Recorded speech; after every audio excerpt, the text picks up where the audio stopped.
छात्रों नमस्कार। मैं नीरज कुमार जलेश्वर पाठशाला में आपका स्वागत करता हूं। क्लास 11th के इस बैच में हमने पिछली वीडियो के माध्यम से पढ़ा था समुच्चय क्या होता है, समुच्चय को हम किस प्रकार से पहचानते हैं, समुच्चय कितने प्रकार के होते हैं और समुच्चय को हम कितने प्रकार से लिख सकते हैं।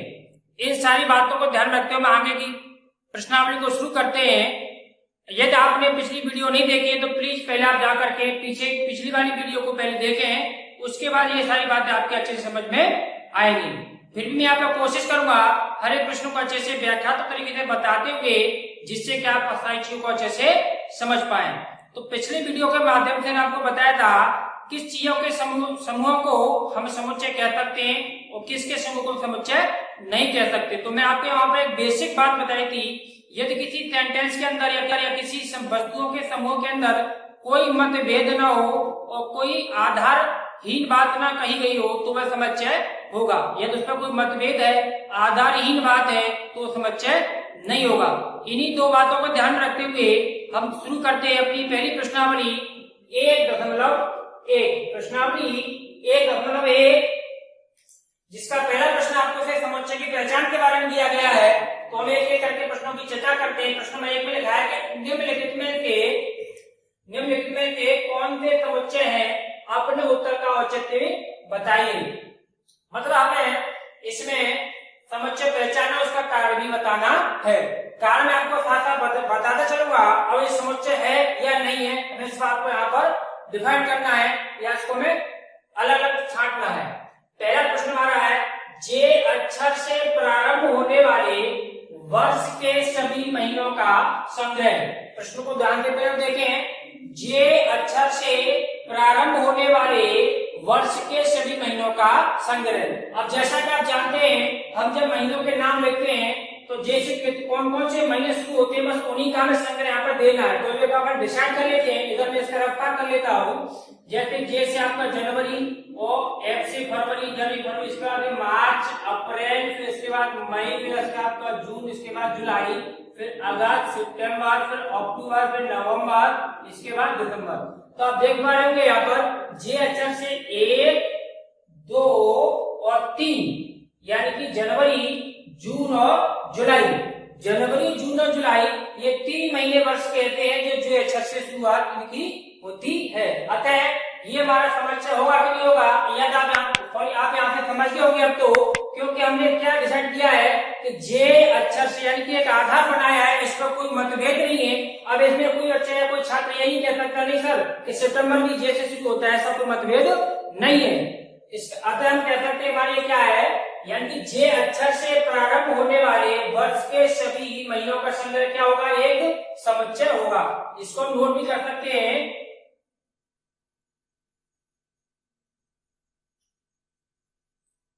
JANUARY जनवरी, उसका क्या तुम्हारा जून,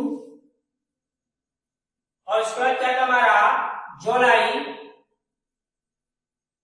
ये 3 महीनों का हमारा समुच्चय था, यानी कि एक समूह था। इसको हम क्या कह सकते हैं, ये हमारा एक समुच्चय होगा, यानी कि ये समुच्चय है, समुच्चय है। अगला प्रश्न इसी के साथ देखते हैं। भारत के 10 सबसे अधिक प्रतिभाशाली लेखकों का संग्रह। शायद आपको याद होगा पिछली वीडियो के माध्यम से मैं ऐसे एग्जाम्पल आपको बताए थे। भारत के 10 सबसे अधिक प्रतिभाशाली, यहाँ पर थोड़ा कंफ्यूजन होगा। 10 सबसे अधिक प्रतिभाशाली लेखकों में हम किस किस को रखें, किसको ना रखें, इस पर लेकर हमें अलग अलग लोगों के अलग अलग मतभेद रहते हैं, यानी लोगों के अलग अलग विचार होंगे। इसका मतलब इस प्रश्न को लेकर के, इस सेंटेंस को लेकर के या इस समूह को लेकर के क्या है, अलग लोगों के अलग अलग विचार है, मतभेद अलग अलग है। इसका कोई आधार नहीं बन पा, इसका मतलब क्या है, ये समुच्चय नहीं होगा। तो आप इसका उत्तर लिखेंगे समुच्चय नहीं होगा, समुच्चय नहीं होगा। क्यों नहीं होगा, इसके कारण हम आपको बता दिए हैं। चलिए अगले प्रश्न को नोट करते हैं, देखते हैं उसमें क्या लिखा है। विश्व के सर्वश्रेष्ठ 11 बल्लेबाजों का संग्रह। विश्व के सर्वश्रेष्ठ 11 बल्लेबाज, या भी इसी की तरह सेम सिचुएशन पैदा होगी कि सर्वश्रेष्ठ 11 बल्लेबाज भिन्न भिन्न लोगों के भिन्न भिन्न मत होंगे। अतः इस पर क्या है, अलग लोगों के अलग अलग मत है। इसका मतलब हमारी क्या है, एक आधारहीन बात हो जाएगी क्योंकि मेरी नजर में सर्वश्रेष्ठ बल्लेबाज 10 अलग हो सकते हैं, आपकी नजर में अलग हो सकते हैं, किसी तीसरे व्यक्ति की नजर में 10 सर्वश्रेष्ठ बल्लेबाज या 11 सर्वश्रेष्ठ बल्लेबाज अलग हो सकते हैं। इसका मतलब क्या है, एक मतभेद वाला सेंटेंस रहा या समूह रहा, अतः इसको कहेंगे क्या है, हमारा समुच्चय नहीं है। तो आप इसको लिखेंगे समुच्चय नहीं होगा, समुच्चय नहीं होगा। अगला प्रश्न है, आपकी कक्षा के सभी बालकों का संग्रह। आपकी कक्षा के सभी बालकों का संग्रह, इस बात को ध्यान से समझिए। आपकी कक्षा में ऐसा तो हो नहीं सकता कि आज 10 बच्चे पढ़ रहे हैं, कल 20 बच्चों का एडिशन हो गया, परसों 10 बच्चे क्लास छोड़ के चला गया, ऐसा तो नहीं हो सकता ना।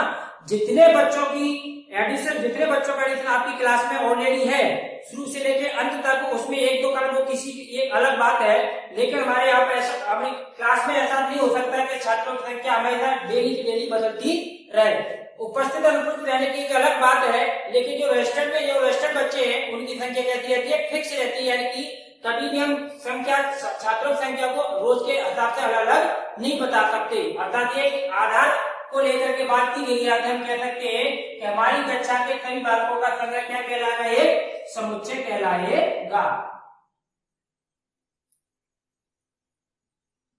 समुच्चय है। अगला प्रश्न आपका लगा है, 100 से कम सभी प्राकृतिक संख्याओं का संग्रह।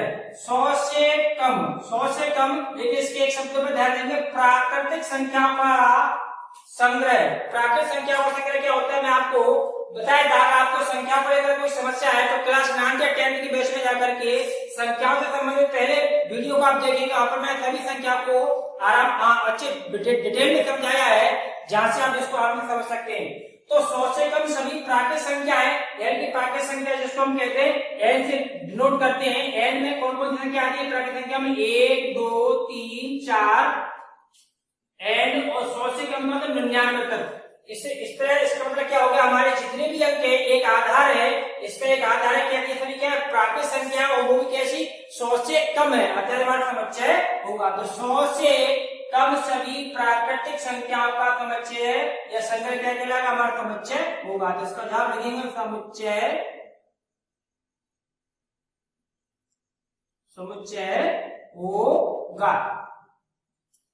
अगला प्रश्न, लेखक प्रेमचंद द्वारा लिखित उपन्यासों का संग्रह। क्या सोचते हैं आप इसको लेकर के, लेखक प्रेमचंद द्वारा लिखित उपन्यासों का संग्रह समुच्चय होगा या नहीं होगा?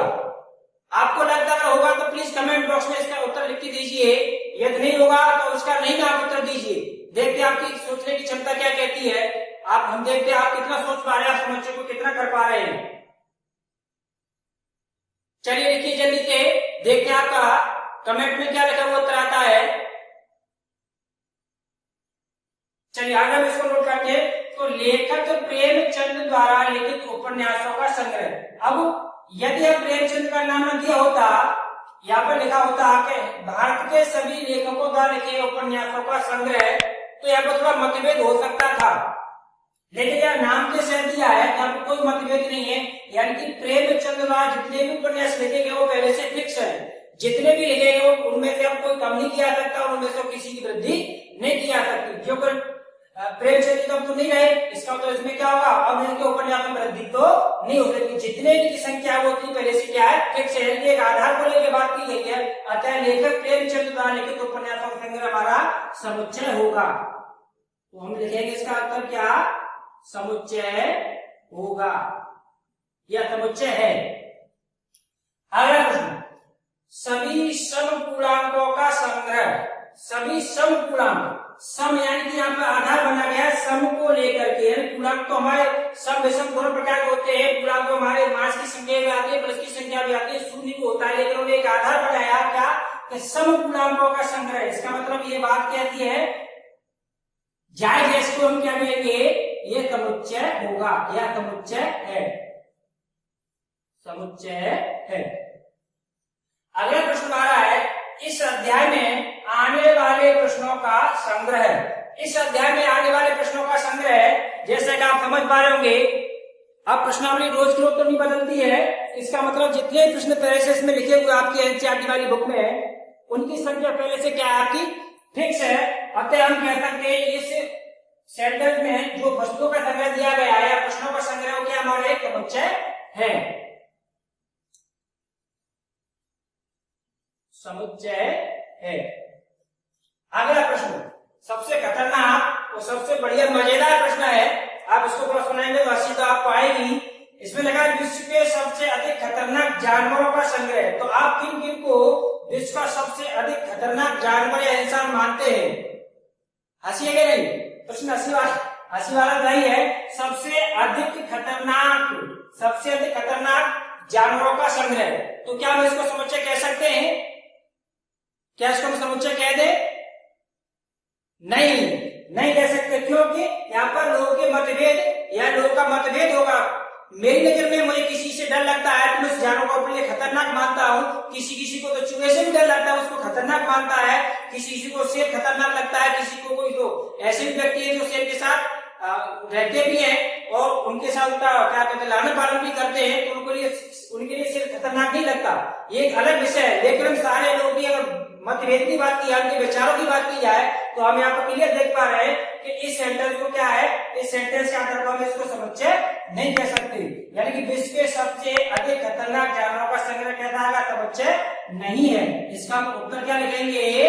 समुच्चय नहीं है, समुच्चय नहीं है। शायद नीचे आपको दिखाई दे पा रहा होगा, मैंने बोल दिया, उसे नोट कर लीजिएगा। चलिए आप इसका जल्दी से स्क्रीनशॉट लीजिए और सीओ को नोट करते रहिए। आप इसी को एक बार पुनः अच्छे से देखे समझे पढ़े, क्योंकि आपकी समुच्चय की स्टार्टिंग है। यदि आपने बातों को अच्छे से समझा तो आगे की चीज आपको अच्छे से समझ में आएगी। अभी फिलहाल आपको लग रहा होगा समुच्चय पता नहीं क्या होता है, लेकिन मैं आपको अच्छे से समझा दिया है। मुझे उम्मीद है कि आप अच्छी अच्छे समझ पा रहे होंगे। अब आगे हम जैसे प्रश्नों को पढ़ते जाएंगे, उनको सोल्व करते जाएंगे, ये सारे क्वेश्चन आपको बहुत ही नॉर्मल और बहुत आसान लगेंगे।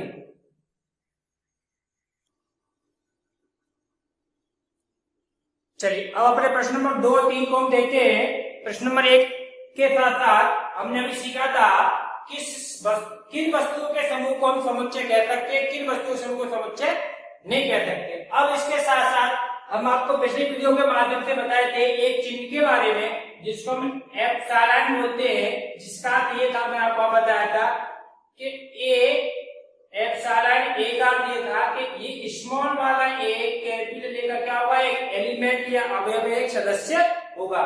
उदाहरण के तौर पर हम समझे हैं, हमें आपको बहुत उदाहरण दिया था, जैसे ए बराबर एक समुच्चय है 2 4 6 8। अब इसमें क्या है कि दो अवयव या एलिमेंट जो है सेट ए से बिलोंग करता है, जिसको हम एप्सिलॉन या बिलोंग्स टू भी पढ़ सकते हैं। ऐसे में कहता हूं 4,8 जो है बिलोंग करता है किससे? सेट ए से। सेट ए का मतलब समुच्चय ए से। सेट ए कहिए या समुच्चय ए कहिए, एक ही बात होती है। मान लो यहां पर लिख देता 9, क्या 9 समुच्चय ए से बिलोंग करता है? तो नहीं करता, क्योंकि इस समुच्चय में या सेट में 9 का अंक तो कहीं दिया ही नहीं, 9 का अंक तो कहीं दिया ही। इसका मतलब इसमें कौन सा चिन्ह भरेंगे? तो हम इसको एप्सिलॉन नॉट भर देंगे। क्या भर देंगे? एप्सिलॉन नॉट भर देंगे। यानी कि इसका अर्थ जो होगा 9 जो अवयव है इस समुच्चय का अवयव यानी सेट ए का अवयव नहीं है। तो इन्हीं बात को ध्यान रखते हुए हम आप यहाँ पर कुछ चिन्हों को यूज करेंगे या इनकी चिन्हों को हम भरेंगे। तो यहाँ पर प्रश्न नंबर 2 में लिखा है, मान लीजिए ए, एक सेट का नाम दिया ए, सेट ए के जो एलिमेंट है अवयव है वो क्या है हमारे? 1 2 3 4 5 6। कितने अवयव हमारे पास? 6। एक से लेकर 6 तक के सारे इसके अवयव है। अब इसमें उन्होंने पूछा क्या है? रिक्त स्थानों में उपयुक्त प्रतीक यानी एप्सिलॉन नॉट भरिए।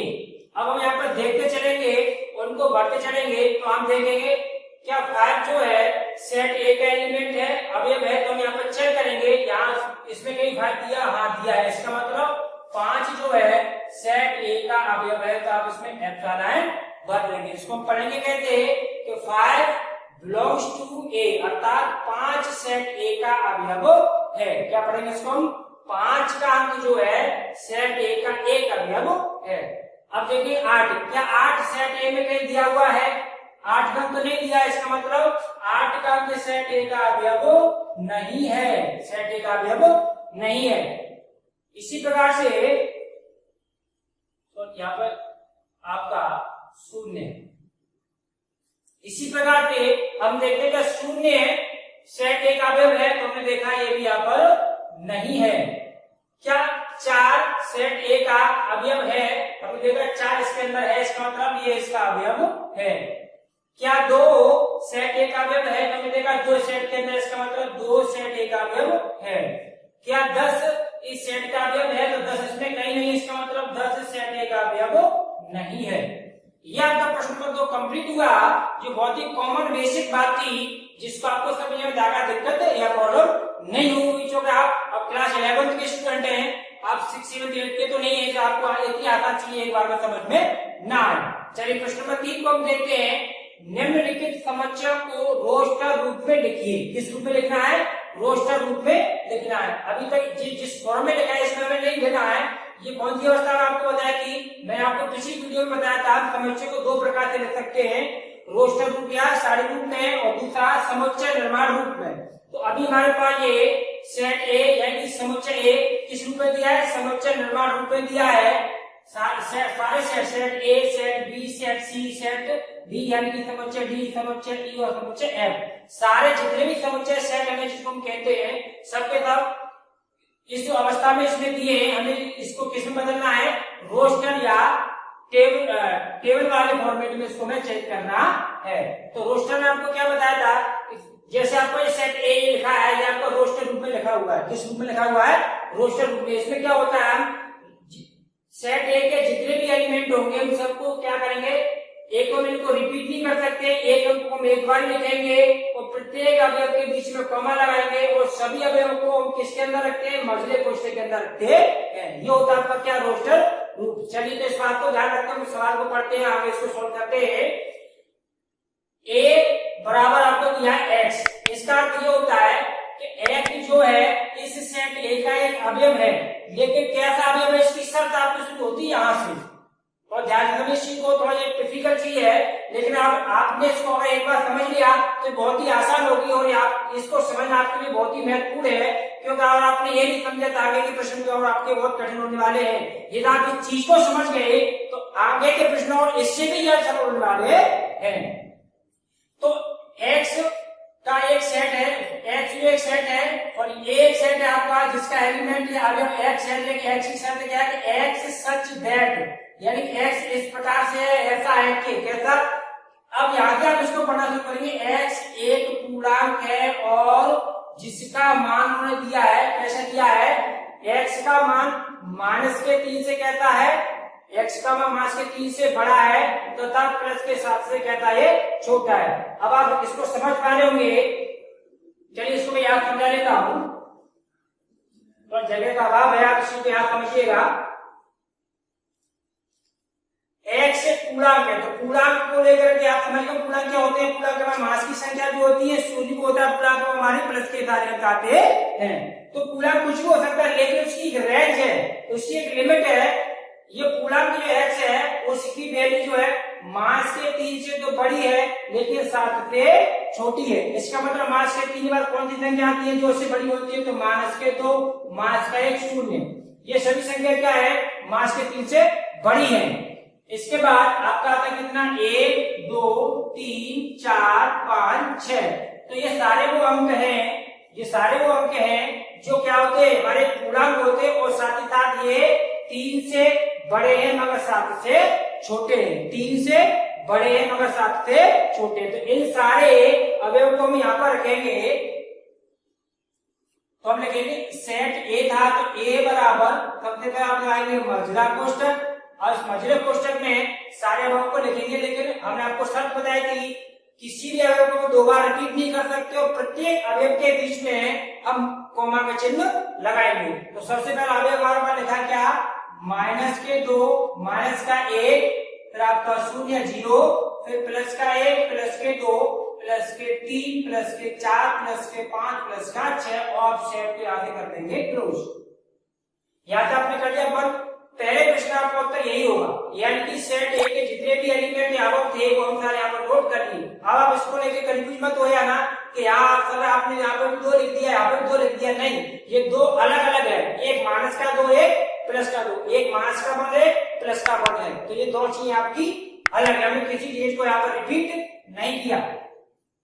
अब सेट बी में यानी कि समुच्चय बी में वहां लिखा है कि एक्स सच डेट, यानी एक्स क्या है, सेट बी का एक क्या अवयव है, लेके किस प्रकार से है कि एक्स संख्या 6 से कम एक प्राकृतिक संख्या है। तो फोकस कई चीज पर, कैसी संख्या है, प्राकृतिक संख्या है। प्राकृतिक नेचुरल नंबर है जो 1 से शुरू होते हैं, यानी कि 1 2 3 4 5। ऐसा मत कर देना आप कि 0 से शुरू कर दे, 0 से शुरू होने वाले नंबर क्या होते हैं आपके, वो पूर्ण संख्या होती है, होल नंबर्स होते हैं।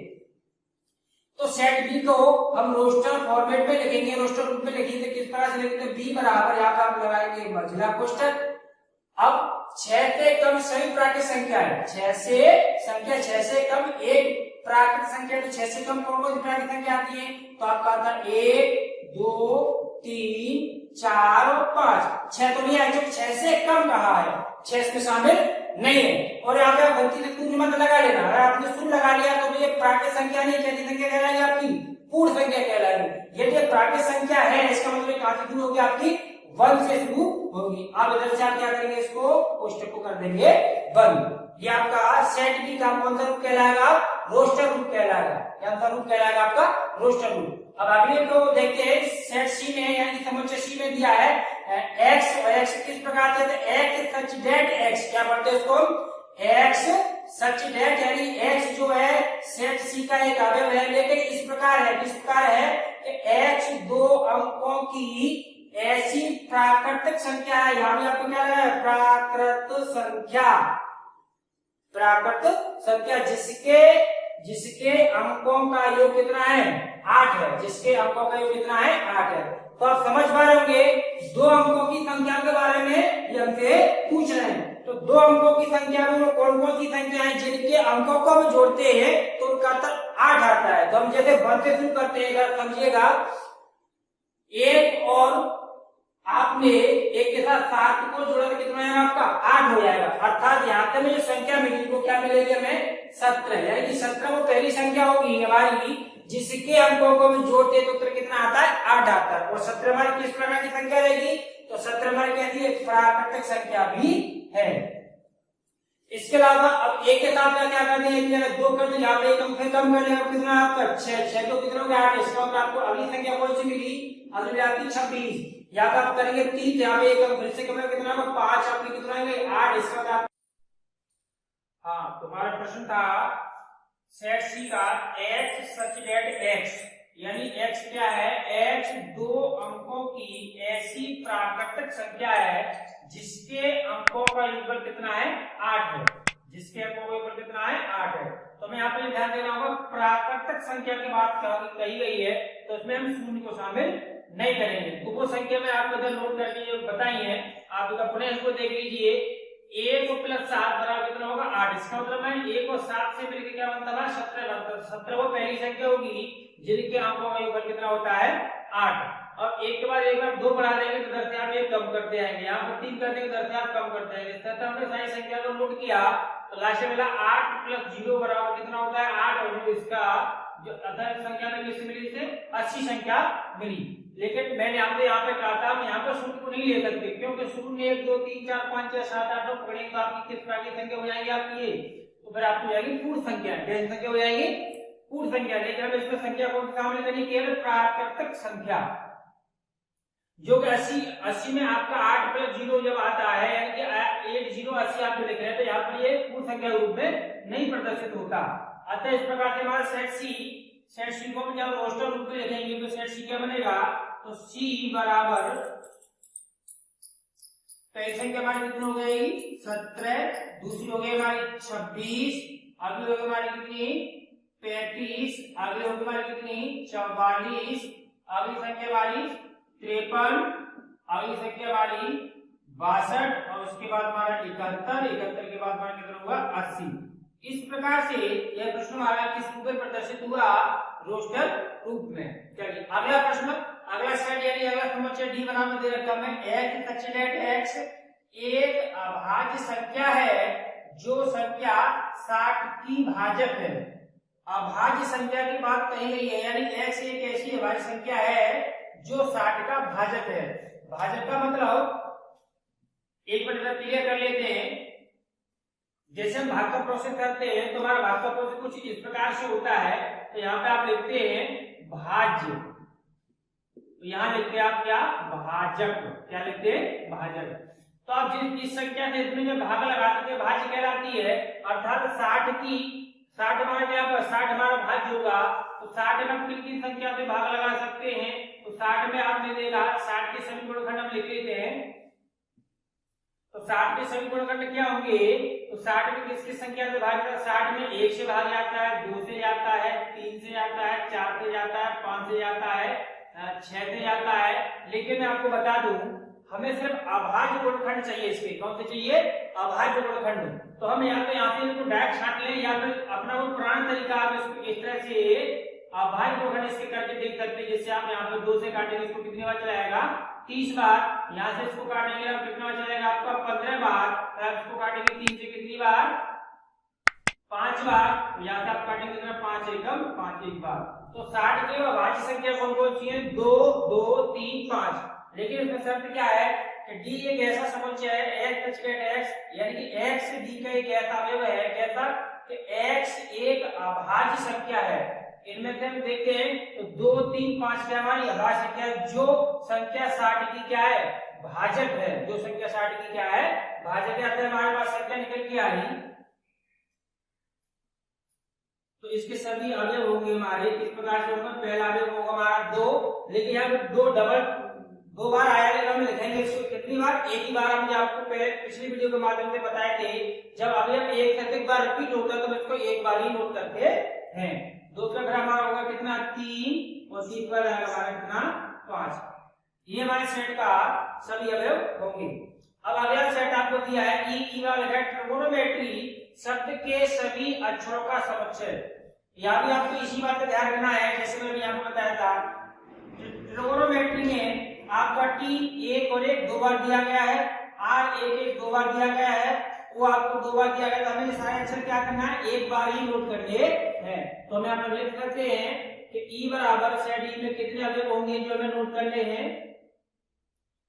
टी, फिर आप कॉमा लगाएंगे। तो प्रत्येक अवयव के बीच में क्या लगाते हैं हम, अगले के लिखने के लिए पहले कॉमा, टी के बाद लिखेंगे आप आर, आर के बाद आई, आई के बाद जी, जी के बाद ओ, ओ के बाद एन। अब इस बार ओ को नोट नहीं करेंगे, हम ओ को पहले ही नोट कर चुके हैं। एम के बाद फिर हमारा क्या आएगा, एम, एम के बाद ई, ई हमने पहले लिया, नहीं लिया तो आप ई को नोट करेंगे। ई के बाद टी, टी को हम पहले नोट कर चुके हैं, नहीं नोट करेंगे। आर, आर को पहले नोट कर चुके, नहीं नोट करेंगे। फिर आपका क्या आएगा, वाई, और ब्रैकेट कर दिया हमने बंद। सेम इसी प्रकार से बेटर शब्द के सभी अक्षरों का समुच्चय है। ये बड़ा आसान है, इसीलिए आप आराम से ऐसे लिख सकते हैं। तो ए बराबर समुच्चय में हमें क्या ध्यान रखना है, एक अक्षर को हमें एक बार ही नोट करना है। एक अक्षर को आप एक बार नोट करिए, आपको कोई गलती होने का चांस नहीं रहेगा।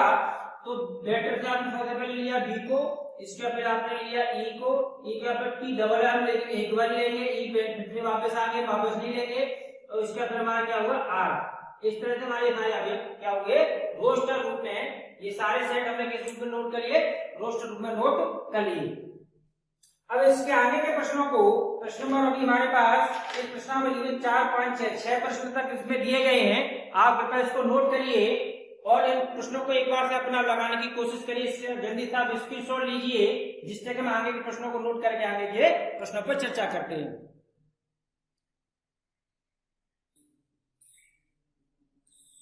चलिए अब अगला प्रश्न अपना देखते हैं।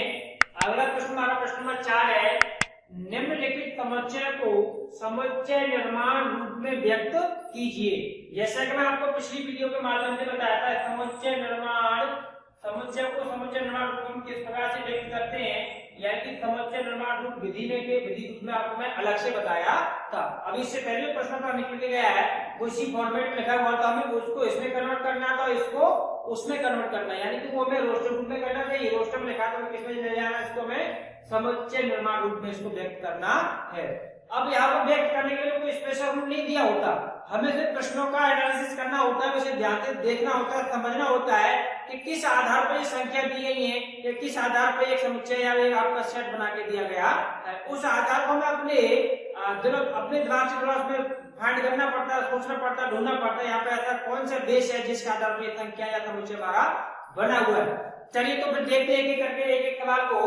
पहले सवाल हम देखेंगे, यहाँ पे लिखा है पहले सेट में 3, 6, 9, 12 यानी 3, 6, 9 और 12। तो हम क्या देख पा रहे हैं, ये 3, 6, 9 और 12 ये किस आधार पर बना हुआ समुच्चय है। तो हम देख रहे हैं ध्यान से, तो ये मल्टीपल ऑफ 3 है, यानी कि 3 के गुणज है। 3 के गुणज क्या होते हैं, मैं इधर आपको लिख के मैं समझा दे रहा हूं। 3 के गुणज, 3 के गुणज क्या होंगे, तो 3 स्वयं अपने गुणज में आता है, तो किसी भी संख्या को स्वयं अपने आप में वो संख्या भी होती है। अगला गुणज यानी 3 से जिस संख्या में भाग जाता है वो सब क्या कहलाएंगे, 3 के गुणज कहलाएंगे। तो 3, 6, 9, 12, 15, इसके बाद 18, इसके बाद 21 एंड सो ऑन, और आगे ऐसे भी नंबर होंगे। लेकिन क्या सारे गुणज 3 के इसमें दिए गए हैं, नहीं दिए गए। कहां तक, केवल 3 से लेकर के 12 तक, 3 से लेकर के 12 तक। अर्थात अब इसका हम सेट बनाएंगे, तो मैं इसके आगे लिख दे रहा हूं इसका आंसर। मान लिया मैंने एक सेट दिया था, इसका नाम उन्होंने दिया, तो हम इसको जब नाम देंगे तो हम क्या लिखेंगे, तो सेट ए मान लिया हमने, तो ए बराबर, अब क्या होगा, x सच दैट x। अब इसका तात्पर्य क्या हुआ, यहाँ पे थोड़ा समझ लीजिए रुक करके आप। x जो है सेट ए का एक अवयव है, इस प्रकार, किस प्रकार से है कि x क्या हमारा, यहाँ पर आप लिख सकते हैं x बराबर जैसे 3n, या सीधे आप हिंदी में लिख दीजिए x सच दैट x का x जो है 3 का गुणज है, जिसका मान कहां तक है, 15 से छोटा है, 15 से छोटा है। या फिर आप इस तरह से भी लिख सकते हैं इसको, x सच दैट x बराबर 3n, और जहां n क्या है, n बिलोंग्स टू n। इसका मतलब ये हुआ, ये स्मॉल n जो क्या हमारा एक नेचुरल नंबर है जो इस समूह से बिलोंग करता है। साथ ही साथ और हम इसको कहेंगे कि जो n की जो वैल्यू है, क्या क्योंकि हमने आपको बताया था 3 के सभी गुणज इसमें हमारे शामिल नहीं है। कहां से कहां तक शामिल है, तो n का मान हम रखेंगे, जैसे आपने लगा 3n, यदि मैं x बराबर यहाँ पर 3n, तो इसका तात्पर्य होगा कि x बराबर यदि 3 मल्टीप्लाई 1 कितना होगा 3, यानी कि आपने n का मान कितना रखा 1। फिर मैंने कहा अगले के लिए ये अलग है, ये अलग है, x बार आपने लगा x into 3 कितना होगा आपका 6 हो गया, यहाँ पर n का मान कितना हो गया, माने 2 हो गया। अगर मैं यहाँ पर कोई x बराबर 3 into 3 कैसे होगा, 3 आपको हो गया 9, यहाँ पे n कितना हो गया 3, कितना हो गया 3। तो यहाँ से तय हो जाता है, आप समझ रहे हैं कि n का मान कैसा है कि n का मान 1 से, तो एक हमने लिखा है 1 से बड़ा है, 1 से बराबर है n का मान, लेकिन कहां तक गया है, ये छोटा रहेगा कहां तक, देखिए आप n का मान हमारा छोटा रहेगा आपका दिया 4 तक, यहाँ पर 4 के छोटा, 4 के बराबर या 4 से छोटा है। इस तरह से आप इसको बंद कर सकते हो। इसके अलावा इसमें दूसरा तरीका भी आपको समझा दूं, यहाँ पर और इसको किस प्रकार से लिख सकते हैं। जरूरी कि आप मेरी तरह आप चीजों को लिखे, आपकी समझ पाते हैं डेटा, आप परीक्षा हॉल में बैठे हैं, परीक्षा दे रहे हैं, तो आप ये जरूरी कि आप इस चीज को इस तरह से रट के जाएं, नहीं आपको रटना नहीं है, गलत कोई रटने वाला विषय नहीं होता, ये एक समझने वाला है, खेल की तरह, आप इसको खेल की तरह खेलिए, सिर्फ समझिए, इससे भी सिर्फ कोई विषय आपका नहीं होता। चलिए मैं एक बार समझ जा रहा हूँ, आप यहाँ प्रश्न को दोबारा से समझिए। 3, 6, 9, 12, तो आप इसको ऐसे भी लिख सकते हैं, जैसे एक दूसरा तरीका मैं आप लिख के बता रहा हूँ कि a बराबर हम ऐसे लिख सकते हैं कि x सच दैट x क्या है हमारा, x एक 3 का गुणज है, क्या है 3 का गुणज है, और ऐसा गुणज है जो कि कैसा गुणज है जिसका मान 15 से कम है। तो आप लिख देंगे जहां n का मतलब n का मान या तो 3 या 3 के बराबर, या फिर क्या है 15 से छोटा है। इसका मतलब ये हो गया कि 3 के लिए सारे गुणज जो 3 से शुरू होते हैं लेकिन 15 से छोटे होते हैं, तो 15 से छोटे लास्ट कौन सा होता है, 12 होता है, जो यहाँ पर लिखा हुआ है। चाहे तो आप इसको इस तरह से समुच्चय विधि में प्रदर्शित कर दीजिए, चाहे आप इसको इस तरह से कर दीजिए, दोनों रूप में आपका सवाल सही माना जाएगा। चलिए अब आगे सवाल को देखते हैं हम। अगला सवाल दिया हमारा 2, 4, 8, 16, 32। कुछ देखा आपने, कुछ समझ में आया, या फिर यहाँ पर हमारा क्या दिया है, मैं आपको थोड़ा देर इसको एक्सप्लेन कर दे रहा हूँ। ये कुछ इस प्रकार 2 पे घात 3 करेंगे, 2 पे घात 2 करेंगे, 2 पे घात 3 करेंगे, 2 पे घात 4 करेंगे, 2 पे घात 5 करेंगे, तो आपको कुछ क्या मिलेगा, आप देखिए 2 का मतलब आपका तो 2 बगा 2 कितना होगा 4, 2 बगा 3 कितना होगा 8, ये आपका कितना हो जाएगा 16, ये कितना होगा आपका 32। अब चेक करिए 2 4 8 16 32 का आपके पास ये लिए हुए 2 4 8 16 और 32। इसका मतलब हमारे किस प्रकार से समूह बनेगा, चलिए इधर लिख लेते हैं। ये बनेगा, इसको हम सेट ए का नाम दे चुके हैं तो इसको हम सेट बी का नाम दे लेते हैं, सेट बी। अब इसको समुच्चय निर्माण में लिखेंगे तो लिखेंगे x सच दैट x, यानी कि x जो है सेट बी का एक अवयव है। किस प्रकार, इस प्रकार है कि यहाँ पर लिख देंगे x बराबर 2 की पावर n, x बराबर 2 की पावर n, यानी कि ये जो वैल्यू लगाइए 1 2 3 4, जहाँ n का मतलब क्या था फॉर्मूला लगा देंगे n बिलोंग्स टू n, यानी n क्या है, एक प्राकृतिक संख्या है, नेचुरल नंबर है। नेचुरल नंबर 1 से शुरू होते, 0 हम इस पर नहीं लगा सकते क्योंकि नेचुरल नंबर 0 से शुरू नहीं होते। और हमारा घातक क्या है और इसकी n की अधिकतम वैल्यू कितनी है, तो हम यहाँ पे लगेंगे n, तो हमने देखा n का मान कितना 1, यानी कि n का मान जो 1 से कहता है 1 से बड़ा या के बराबर है, और साथ ही साथ कैसे है 5, यानी कि हम यहाँ पे क्या देगा 5, तो 5 से कैसा छोटा है 5 के बराबर है, आप उसको तरह से ब्रैकेट में कर देंगे बंद। एक अपना समझ ले इसको, ये दो चीज थोड़ी डिफिकल्ट होती है लेकिन आप उसको एक बार समझ गए तो आपको ये सेट या मतलब आपको ये चैप्टर पढ़ने में बहुत ही आसान, बहुत सरल लगेगा। मैं आपको प्रत्येक बार समझा रहा हूँ। हमने देखा कि यहाँ पर लिखा था 2, तो इसके बाद दिया था 4, इसके बाद दिया 8, हम देखे इसका कुछ 2 से कनेक्शन है, कुछ तो है, यानी 2 प्रकार देखो हम कहते हैं 2 प्रकार 2 को कहते हैं 4, 2 प्रकार 3 को कहते हैं 8, 2 प्रकार 4 को कहते हैं 16, 2 प्रकार 5 को कहते हैं 32। तो हमने इस चीज को यहाँ पर थोड़ा सा इसको डिसाइड किया, देखा कि वास्तव में ये संबंध इसके बीच में बढ़ रहा है, इस तरह से हम इस चीज को तय कर सकते हैं। अब इस आधार पर हमने एक ही चीज को क्या रख दिया, ये हमारे क्या है, ये x जो है इस सभी संख्याओं के बदले में यहाँ पर क्या रखा हुआ x, लेकिन x किस रूप में है तो हमें इसमें यहाँ पर इस तरह से इसको व्याख्या करनी होती है कि x जो है क्या है 2 का घात n का मतलब, अब 2 का घात 1 2 3 4 5 कुछ भी हो सकती है, यानी n का मतलब मैं आपको यहाँ दूसरी बार फॉर्मूला आके लिखा है कि n जो है एक क्या प्राकृतिक संख्या है, इसका मतलब लगा देंगे n बिलोंग्स टू n, यानी कि n क्या है, इस स्मॉल n जो है वो क्या है कि प्राकृतिक संख्या में समूह से ली गई संख्या है।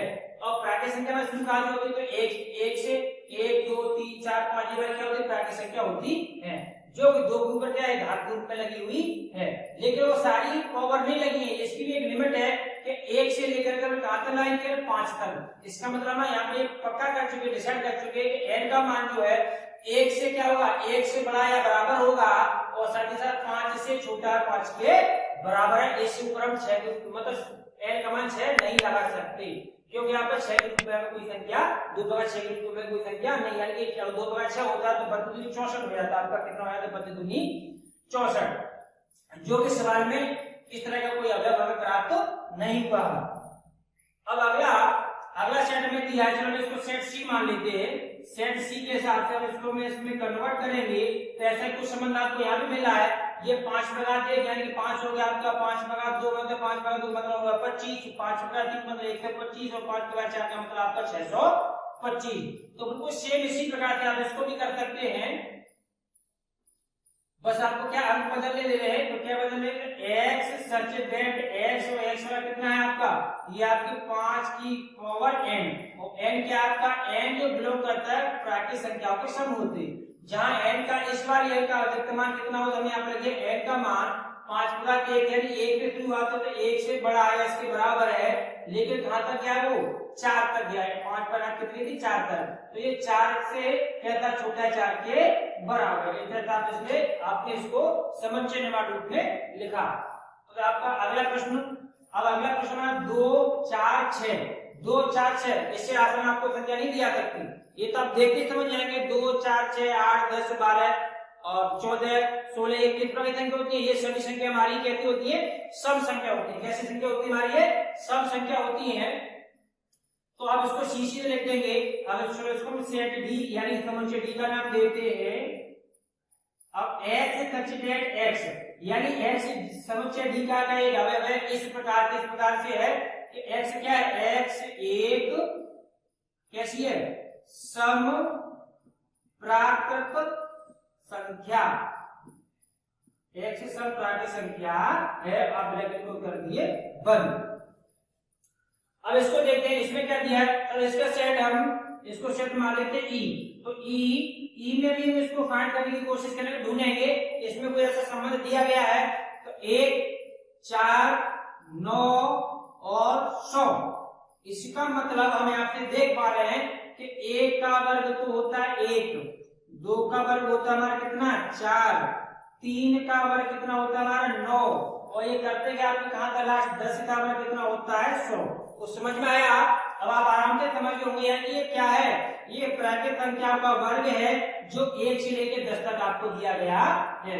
तो सेट ई में हम क्या मानेंगे, हम लिखेंगे सेट ई का x क्या, इन सभी संख्या को बदल कर क्या पर x क्या रखा x, लेकिन x है क्या x सच डेट, x सच डेट। तो x क्या है, x जो हमारा इस प्रकार का एलिमेंट कहलाएगा, यानी ये प्राकृत संख्या का क्या है वर्ग है, यानी हम यहाँ पर लिख देंगे x सच डेट। तो x इक्वल टू क्या होगा हमारा n स्क्वायर, n का मतलब यहाँ लिख देंगे n belongs to natural number, यानी कि किस समूह से बिलोंग करता है, हमारा प्राकृत संख्या के समूह से बिलोंग करता है। लेकिन क्या सभी संख्या का वर्ग दिया गया है, इनफाइनाइट तक है नहीं, कहां तक दिया गया है, यानी कि 100 था, 100 किसका वर्ग था 10 का था। तो हम इसकी शर्त लिख देंगे n का मान 1 से शुरू होता है, इसका मतलब 1 है तो क्या शुरू हो रहा है, 1 से बड़ा या इसके बराबर है, लेकिन 10 से छोटा है 10 के बराबर है। तो हमारे ये बात समुच्चय पर कितना हुआ कि क्या समुच्चय था हमारा ई में ये एलिमेंट जो कि हमारे अवयव थे हमको क्या माने, इसको हमने माने x, लेकिन x किस प्रकार से x बराबर n की पावर 2, यानी कि n स्क्वायर हमने कर दिया कि इस क्या प्राकृत संख्या को वर्ग है। तो मैं इस पे आता यहाँ पे यदि लिख सकते थे x क्या है कि x प्राकृत संख्या का वर्ग है, जिसका मान अब लास्ट में इसको ऐसे भी लगा करके नोट कर सकते थे। तो ये प्रश्न आपका हुआ 4। अब हमें इसका स्टार्ट हो जा रहा है, आप इसका स्क्रीनशॉट जल्दी से लीजिए। इसके बाद प्रश्न नंबर 5 की बात करते हैं, वो भी आपका बहुत ही शानदार और गजब का अच्छा प्रश्न है। चलिए आपका स्क्रीनशॉट हो गया, चलिए आपने नोट कर लिया। अब हम अपना अगला प्रश्न देखते हैं, प्रश्न नंबर 5, निम्नलिखित समुच्चय के सभी अवयवों को सूचीबद्ध कीजिए।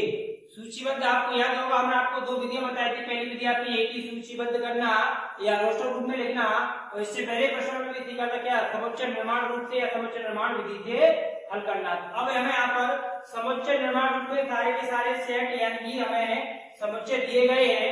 अब हमें इसको किसमें कन्वर्ट करके लिखना है, सूचीबद्ध तरीके से लिखना है। चलिए देखते हैं, इससे थोड़ा आसान है लिखने के लिए, लेकिन इन तथ्यों को इन सेंटेंस को थोड़ा सा ध्यान से पढ़ना होगा, समझना होगा, तब इसका एक सटीक और सटीक आंसर देना होगा। चलिए शुरू करते हैं। पहला सेट ए को हम सूचीबद्ध किस प्रकार से कर पाएंगे। सेट ए में स्ट्रक्चर की गई है, एक्स जो है सेट ए का एक अवयव है, किस प्रकार का, एक्स एक ऐसा अवयव है कैसा कि एक्स एक विषम प्राकृतिक संख्या है। कैसी संख्या है, x एक विषम भी है और साथ ही साथ क्या है प्राकृत संख्या भी है। तो अब आप समझ गए होंगे, विषम संख्या वे संख्या होती है जो 2 से नहीं करती है, और प्राकृत संख्या जैसे प्राकृत संख्या में नेचुरल नंबर यानी कि हमारी संख्या 1 से शुरू होती है, 1 2 3 4 5 6 7 8 9 10 और अनंत तक इनफाइनाइट तक ले जाती है। लेकिन उसमें हमारी सब संख्या जो होती है वो विषम भी होती है, लेकिन आपको सिर्फ कौन सी संख्या को सेलेक्ट करना है, विषम संख्या को। तो हम यहाँ पर नोट करेंगे 1, 3, 2 को छोड़ दिया हमने, 2 सब संख्या है, 3 को लिया, 4 को छोड़ दिया, 5 को लिया, 6 को छोड़ दिया हमने, किसको लिया 7 को लिया, 8 को छोड़ दिया, किसको लिया हमने अब 9 को लिया। इस प्रकार से क्योंकि इसका कोई अंत नहीं दिया गया, तो ये कहां तक जाएगा, ये अनंत तक जाएगा। यहाँ पर आप 3 डॉट लगा देंगे, 3 डॉट का मतलब क्या हो गया, ये अनंत तक गई। अब सेट बी में हमें दे रखा है समुच्चय बी में x इसका एक अवयव है, इस प्रकार किस प्रकार x एक अवयव इसका इस प्रकार के है कि x एक पूर्णांक है। पूर्णांक का मतलब पूर्णांक में तो मास की संख्या भी आती है, प्लस की भी आती है, शून्य भी आता है। यहाँ से कुछ हमें ऐसा कुछ पकड़ना होगा इसके लिए, हम इसकी शर्त को पूरी कर सके। तो x एक पूर्णांक है, किस प्रकार का पूर्णांक, इसकी शर्त हमें ले रखी है कि माइनस के 1/2 से तो कहता है x का मान ज्यादा है यानी कि बड़ा है, लेकिन 9/2 से x का मान कहता है छोटा है। तो फिर हम इसको किस प्रकार से रखेंगे, यहाँ पर मैंने देखा है बच्चे बहुत से गलतियां करते हैं कि मास के 1/2 या 9/2 तो क्या करते हैं, मास के 1/2 से फिर जाएंगे वो मास के 1 पर फिर जाएंगे, इसके बाद सॉरी मतलब आप इसमें 1/2 और 3/2 इस प्रकार की संख्या को नोट नहीं करेंगे, क्योंकि पूर्णांकों में भिन्नात्मक संख्याएं नहीं आती, पूर्णांकों में भिन्नात्मक संख्या नहीं आती। लेकिन यहाँ पर शब्द में जो दे रखा है वो में भिन्नात्मक संख्या दे रखी है, वो देखिए इन्होंने हमें थोड़ा उलझाने की कोशिश की है, लेकिन हम इसकी शर्त को पढ़ते हुए आराम से इससे बाहर निकल पाएंगे। क्या कि x का मान हमें मास के 1/2, मास के 1/2 से क्या संख्या बड़ी है, इसका मतलब मास के 1/2 से पहले पूर्णांक कौन सा होता है, तो आपको पूर्णांक होता है 0। कौन सा होता है, 0। तो 0 जो है, क्योंकि जैसा संख्या रेखा जब ऐसे चलते तो आप यहाँ लिखते हैं मास के 2, मास का 1, आप 0 लिखते हैं, फिर आप प्लस का 1 प्लस का 2, तो ये आपका कितना है, मास के 2, मास का 1, इसका यहीं पर यहाँ पर आपका संख्या कौन जाएगी, मास का 1/2 आएगी, मास के 1/2। अब x का मान मास के 1/2 से बड़ा है, इसका मतलब आप इस दिशा में आगे बढ़ रहे हैं। अगर छोटा होता तो हम इस दिशा में आगे बढ़ रहे होते, लेफ्ट हैंड की ओर। ये तो मास के 1/2 से बड़ा, इसका मतलब राइट हैंड की ओर की आएंगे। तो पहला पूर्णांक हमें क्या मिला, 0 मिला, फिर अगला पूर्णांक क्या मिला, 1 मिला, फिर 2 मिला। इसी प्रकार से हम सबको लिखते आगे, लेकिन कहां तक लिखना है उसके लिए हमने आगे शर्त रखी है। फिर 9/2, 9/2 एक्शन होता क्या है, 9 का आधा करेंगे 4.5, यानी कि 4.5 से पहले ठीक पहले कौन सा पूर्णांक आता है, 4 आएगा। कौन सा आएगा, 4। तो हमें 0, इसके बाद 1, उसके बाद 2, उसके बाद 3 और क्या लिख देना आपको 4। तो ये 4.5 यानी 9/2 कितना होता है, 4 और आधा करके 4.5 बनते हैं। तो यहीं तक कि केवल अवयव इसमें शामिल थे। अब अगला सेट सी में, सेट सी x, इसका एक अवयव है किस प्रकार से, x सच दैट x इस प्रकार इसका अवयव है किस प्रकार कि x एक पूर्णांक है। देखो यहाँ भी उन्होंने पूर्णांक लिखा था, यहाँ भी पूर्णांक लिखा था, लेकिन यहाँ पर शर्त अलग थी, यहाँ पर शर्त हमारी क्या अलग है। तो हम शर्तों को फोकस करके चलेंगे, हर बार इसी चीज को पकड़ के नहीं चलेंगे। हमें तो इसको तो देखना है साथ साथ किस प्रकार की संख्या है x, लेकिन उसकी शर्त क्या है, उसकी रेंज कहां तक है, हमें इस बात को यहाँ पर ध्यान से देखना होगा। तो x एक पूर्णांक तो जरूर है, लेकिन किस प्रकार का पूर्णांक है कि हम x का यानी इस पूर्णांक का वर्ग कर दें तो क्या उसका 4, उसका मान जो है 4 से ज्यादा नहीं है या 4 के बराबर तक हो सकता है। तो ऐसी कितनी संख्या है, ऐसी कितनी संख्या है जिनका मान यहाँ पर वर्ग कर दें, ये जिनका वर्ग कर दे तो उनका वर्ग करने पर 4 से बड़ा नहीं होता। तो हमने देखा माइनस के 2 का वर्ग कर लिया तो प्लस के 4, माइनस 1 का प्लस का 1, आपने 0 का वर्ग किया तो 0 होता है, आपने 1 का वर्ग किया तो आपका 1 होता है, 2 का वर्ग किया तो कितना होता है 2, कितना होता है 2। तो अब तो हमने देखा ये सारे वो नंबर है जिनका हम वर्ग कर दें तो 4 से ज्यादा मान इसका नहीं जाएगा, 4 से ज्यादा मान हमें इसका नहीं जाएगा। तो 1 का वर्ग मास के 2 का वर्ग, मास के 1 का वर्ग, 0 का वर्ग 0 होता है, 1 का वर्ग 1 होता है, 2 का वर्ग कितना होता है 4। तो ये सारे वो अवयव है, ये सारे वो अवयव है जिनका हम क्या करते हैं, वर्ग करते हैं तो इनका मान क्या वर्ग करने पर 4 के बराबर है, 4 से छोटा है। ये सारे वो पूर्णांक है, तो इसको हम सेट को किस तरह से लिखेंगे, तो c बराबर हम पहला कोष्ठ लगाएंगे, मेरा कोष्ठ हमने लिखा माइनस के 2, माइनस का 1, 0, 1 और 2, ये सारे वो पूर्णांक है जिसका हम वर्ग करें, यानी कि x जो है ये x आप यहाँ पर रखेंगे तो माइनस के 2 का वर्ग करेंगे तो क्या आएगा, माइनस के 2 का आपका प्लस के 4 है, जो आपका शर्त में पूरा कंप्लीट इसको कर रहा है। तो 4 के बराबर तो है, लेकिन 4 से बड़ा नहीं हो सकता। अब चाहते हैं माइनस के 3 रखते हैं तो माइनस के 3 बराबर ना होता, जो 4 से क्या हो जाता, बड़ा हो जाता, इसको हम यहाँ पर रख सकते। अब अगला सवाल हमारा दिया है सेट डी में दिया है x क्या लोअर शब्द का एक अक्षर है, ये तो बहुत ही आसान है, हमने आपको पहले बता दिया अक्षर को क्या नहीं करना होता, हमें रिपीट नहीं करना होता। तो क्या होगा आपका L O Y A, अब इसके बाद हम L को द्वारा रिपीट नहीं करेंगे, ये आपका समुच्चय बन हो गया तैयार। अगला दिया आपको E बराबर दिया x वर्ष का एक ऐसा महीना, वर्ष का एक ऐसा महीना है जिसमें 31 दिन नहीं होते। इसे तब आप भी आराम से लगा सकते, 31 दिन किस किस महीने में, तो सारे महीनों को आप नोट कर लीजिए। तो आप अच्छे तरह से जानते हैं, बड़ी बात आपको पता है, जनवरी पहला महीना क्या होता है जिसमें 31 दिन होते हैं, लेकिन उसका कौन सा महीना आता है आपका फरवरी। तो फरवरी आपका वो पहला महीना होगा जिसमें 31 दिन नहीं होते, जो उनकी शर्त क्या है 31 दिन नहीं होते। तो हमें सारे महीनों को यहाँ पर नोट कर लेना है, जिनमें 31 दिन नहीं होते। तो फरवरी का क्या है मार्च में आपके 31 दिन होते हैं, तो मार्च का क्या होगा आपका अप्रैल, आपका मई का फिर आपका क्या आएगा जून, ठीक है। और लास्ट तक आप जाएंगे, जितने महीना में आप नोट करेंगे, मैं अंत में आपको लगाऊंगा, जैसे दिसंबर में आपको 31 होते, मैं लिख दिया पर नवंबर पे आगे आप क्या करते हैं, इसको क्लोज कर देंगे। इस प्रकार से आपका प्रश्न कंप्लीट हुआ। अब प्रश्न नंबर आपका 8 दिया है, एक्स सच दैट एक्स अंग्रेजी वर्णमाला का एक व्यंजन है। अंग्रेजी यानी कि एक्स क्या है, इस सेट एफ का एक क्या है, एक व्यंजन है जो के से पहले आता है। यानी कि यहाँ पर हमें स्वर और व्यंजन के आधार पर डिवाइडेशन करके दिया गया है, तो हमें के से पहले वो सारे अक्षरों को लिखना है जो केवल क्या हो, व्यंजन और स्वर इसमें शामिल नहीं होंगे। तो हम इसके स्वर को छोड़ करके सारे अक्षरों को यहाँ पर नोट कर लेंगे। तो एफ बराबर आपका सेट बनेगा।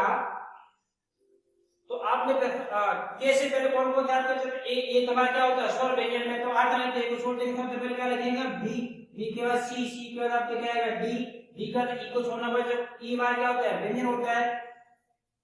तो इसका लेंगे आप एफ, एफ के बाद क्या आएगा आपका जी,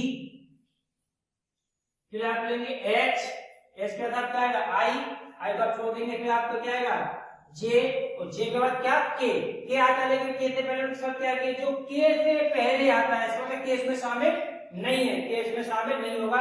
इस प्रकार से आपका ये सेट बनके हो गया तैयार। हाँ, थोड़ी सी आपको बात करें, यहाँ पर जो मैंने ये खाली जगह छोड़ी है, आप इसमें सारे महीनों को नोट करेंगे, इस तरह से खाली नहीं छोड़ेंगे, क्योंकि इसमें फिर इस तरह से 20 के महीने का माने जाएगा। तो इसमें उन सारे महीनों को नोट कर ले, जैसे मैंने कहा फरवरी अप्रैल जून, फरवरी अप्रैल जून का सितंबर, चलो एक महीना और रह गया, बस आपका सितंबर इसमें नोट कर देते हैं। सितंबर अक्टूबर में आपका 31 दिन होता है, उसके बाद नवंबर, नवंबर में 31 दिन नहीं होते, फिर दिसंबर में 31 दिन आपके होते हैं। इस प्रकार का प्रश्न नंबर 5 कंप्लीट हुआ। जल्दी से आप इसका स्क्रीनशॉट लीजिए। और आपकी बुक में अगला प्रश्न नंबर 6 जो आपका उसमें मैसेज करना है, बच्चों जैसा खेल करना है इसमें, और यहीं से संबंधित कुछ प्रश्नों को लिया गया है। एक तरफ आपका समुच्चय निर्माण विधि के सवाल को लिखा गया है, एक तरफ उसके क्या बनाया गया, आपको इसका रोस्टर रूप में लिखा गया, जिससे आपको मैच करना है, जिससे आप आराम से अपने आप से लगा लेंगे। अब यहां तक आप स्क्रीनशॉट लेकर के आगे बढ़िए। चलिए, आपका स्क्रीनशॉट हो गया, तो हम आपसे अब एक रिक्वेस्ट करते हैं, यदि आपको लगता है कि हम आपके लिए मेहनत कर रहे हैं, हम आपको सफलता की ओर ले चलते हैं, तो प्लीज सबसे पहले आप चैनल को शेयर करिए, लाइक करिए और अच्छे से कमेंट दीजिए। आपके कोई समस्या है तो उसे आप कमेंट बॉक्स में लिख के भेजिए, जिससे हम आपकी समस्या का समाधान कर सकें। और चैनल को सब्सक्राइब कर लीजिए, जिससे आगे आने वाली वीडियो आपका नोटिफिकेशन तुरंत मिल जाए।